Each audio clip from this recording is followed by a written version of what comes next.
안녕하세요. 베르라이프 든든한 ETF 투자의 장정입니다. 오늘은 많은 분들이 궁금해하시는 질문을 함께 풀어보려 합니다. 바로 내 노후 자금을 매달 꺼냈으면 얼마나 버틸까인데요. 우리는 은퇴 후에 한 번에 돈을 쓰는 게 아니라 매달 생활비를 꺼내 쓰게 됩니다. 그렇다면 같은 투자 금액이라도 어떻게 투자했느냐에 따라 결과는 얼마나 달라질까요? 오늘은 실제 데이터를 바탕으로 분석을 해보았습니다. 특히 연금 인출을 앞둔 분들께서는 꼭 보셨으면 합니다. 노후 설계에서 가장 큰 고민은 내 돈이 언제 고갈될까입니다. 많은 분들이 걱정하시죠. 내가 은퇴 후 20년, 30년을 살아야 하는데 과연 지금 가진 돈이 버틸 수 있을까에 대해서요. 예를 들어 10억 원을 가지고 은퇴했다고 가정하고요. 매달 1천만 원씩 생활비로 꺼내 쓸 수밖에 없는 상황이라고 가정을 해보겠습니다. 겉으로 보면 10억 원이면 대략 10년은 버틸 수 있을 것 같죠. 하지만 실제 투자 성과와 시장 상황에 따라 결과는 완전히 달라집니다. 오늘은 그 차이를 직접 보여드리겠습니다. 은퇴 이전에는 많은 분들이 얼마나 벌 수 있느냐를 먼저 생각하시지만 연금을 인출하기 시작하면 사실 더 중요한 건 얼마나 오래 버틸 수 있느냐입니다. 왜냐하면 은퇴 자금은 쓰면서 동시에 투자되기 때문입니다. 쉽게 표현하면 은퇴 후 돈 관리는 늘 시소와 같습니다. 한쪽에는 생활비, 한쪽에는 자산 고갈 위험이 있죠. 생활비를 넉넉히 쓰면 삶은 편할 수 있지만 자산은 빨리 줄어듭니다. 반대로 생활비를 줄이면 자산은 오래 버티지만 생활이 불편하겠죠. 그래서 은퇴 설계의 핵심은 바로 균형입니다. 얼마를 쓰면서도 자산이 오래 버틸 수 있게 운영하는 것이 핵심 과제라는 것입니다. 그래서 실제 데이터를 가지고 시뮬레이션을 해보았습니다. 2014년에 1억 원을 투자하고 2024년까지 매월 1천만 원씩 꺼내 쓰는 조건에서 10년 뒤 어떤 결과가 나왔을까요? ETF 4가지를 활용해 비교를 해봤습니다. 참고로 시뮬레이션에는 환율은 반영하지 않았고 배당을 포함한 토탈 리턴 수익률을 사용했습니다.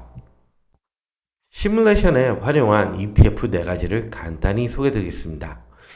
미국 상장 ETF를 활용한 이유는 시계열이 가장 길면서도 국내에서도 이들과 동일한 지수를 추정하는 ETF들이 많기 때문입니다. 다만 국내 ETF는 과거 데이터가 상대적으로 훨씬 짧아 미국 상장 ETF를 활용했습니다. 먼저 스파이부터 설명을 드리겠습니다. 미국을 대표하는 S&P 500 지수에 투자하는 ETF로서 대형주 위주로의 분산이 특징입니다. 너무나 잘 아시는 QQQ는 나스닥 100 지수, 즉 기술주 중심으로 구성되어 있는 ETF이며 성장성이 크지만 그만큼 변동성도 큽니다. 슈드는 배당을 꾸준히 주는 안정적인 우량주 중심으로 투자하는 미국 고배당주 ETF입니다. 슈드 자체는 분기 배당이지만 한국에 상장된 ETF 중 슈드와 동일한 지수를 추정하는 ETF는 월 배당을 지급한다는 차이가 있습니다. QYLD는 나스닥 커버드콜 전략을 활용해 매월 배당을 지급하는 월배당 ETF입니다. 참고로 최근 10여일간 기준 분배율은 12%입니다. 수익률을 비교해보면 지난 2014년부터 24년까지 누적 수익률은 기술주 중심인 QQQ가 513.6%를 기록하며 압도적으로 높았고 2위는 스파이로서 265.5%의 수익률을 기록하였습니다. 슈드도 수익률 기준 3위를 차지했지만 2등인 스파이와는 갭은 상당히 커 보입니다. QYLD는 매달 배당을 주지만 가장 낮은 자본 성장률, 즉 80%의 수익률을 보였습니다. 2014년에 내가 은퇴를 했다 가정하고 10억 원에 각각의 ETF에 투자했을 경우 매월 1천만 원씩 인출했을 때 어떤 결과가 나왔는지 살펴보도록 하겠습니다. QQQ는 10억 원에서 오히려 24억 원 이상으로 늘어난 것을 볼 수가 있고요. 스파이는 9억 원 정도, 즉 원금 수준을 유지했습니다. 슈드는 절반 이하가 감소하며 약 4.6억 정도만 남았는데요.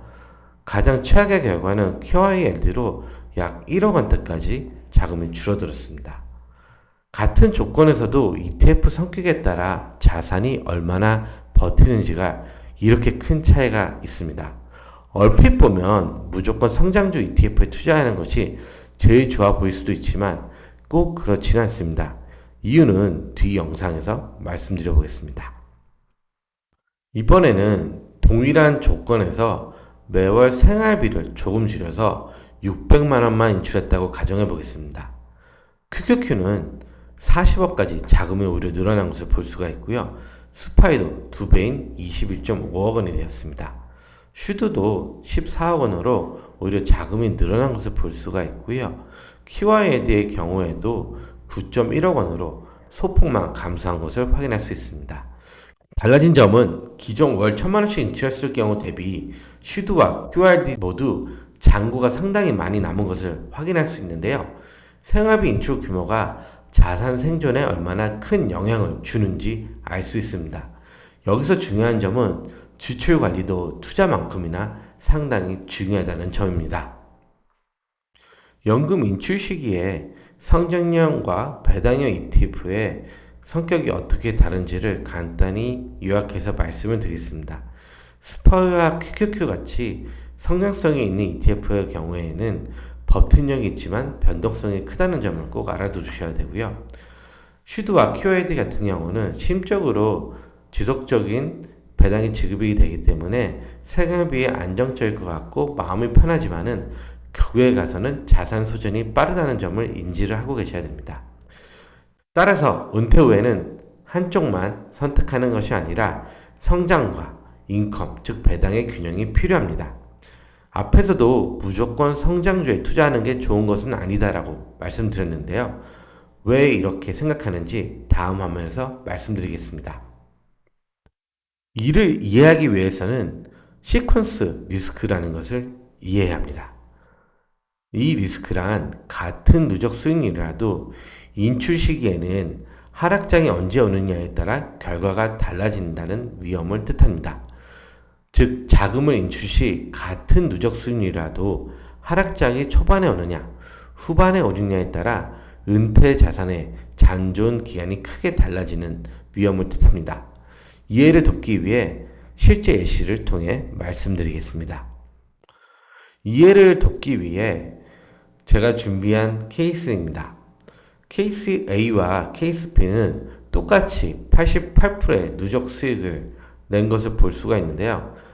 다른 점은 연도별 수익률의 순서가 케이스 A와 케이스 B가 서로 반대라는 점입니다.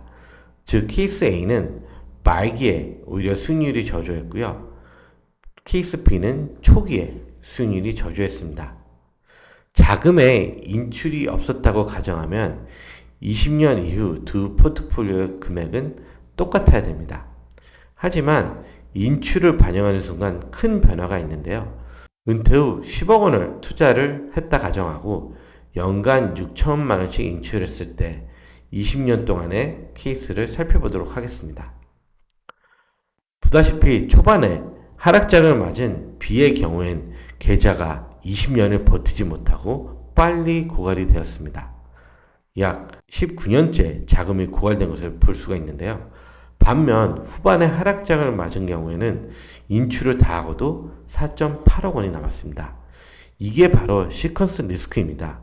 인출을 하지 않는다면 20년 후 잔액은 똑같아야겠지만 인출을 하는 경우에는 어떤 순서로 시장이 움직이냐가 상당히 큰 영향을 미칩니다. 이에 따라 은퇴 이후에는 안전자산과 성장자산의 균형을 초기에 맞추는 것이 너무나 중요합니다. 오늘 내용을 정리해 보겠습니다. 인출 시기에 월배당과 배당 수익률이 너무 높은 것에만 집중하는 것은 장기적인 관점에서 오히려 자금 고갈이 빨리 될 수 있습니다. 두 번째, 내 연금 인출 시기 초반 수년간의 수익률이 상당히 중요한데요. 이 초기 수년간의 수익률이 저조하다면 나의 자금 고갈이 생각보다 빨리 올 수 있다는 점입니다. 따라서 연금 인출 시기 초반에는 너무 공격적인 투자를 조심해야 하는 이유이기도 합니다. 마지막으로 결국 연금 인출 시기에는 성장형과 안전자산 간의 배분이 필수입니다. 즉, 은퇴자금 관리의 핵심은 단순히 수익률이 아니라 얼마나 오래 버틸 수 있느냐입니다. 따라서 전략적인 인출 계획과 균형 잡힌 자산 배분이 반드시 필요하다는 점을 말씀드리며 오늘 영상을 마치겠습니다. 앞으로도 여러분의 노후 자금을 오래 지켜줄 투자 방법들을 꾸준히 알려드리겠습니다. 든든한 ETF 투자 장도영이었습니다. 감사합니다.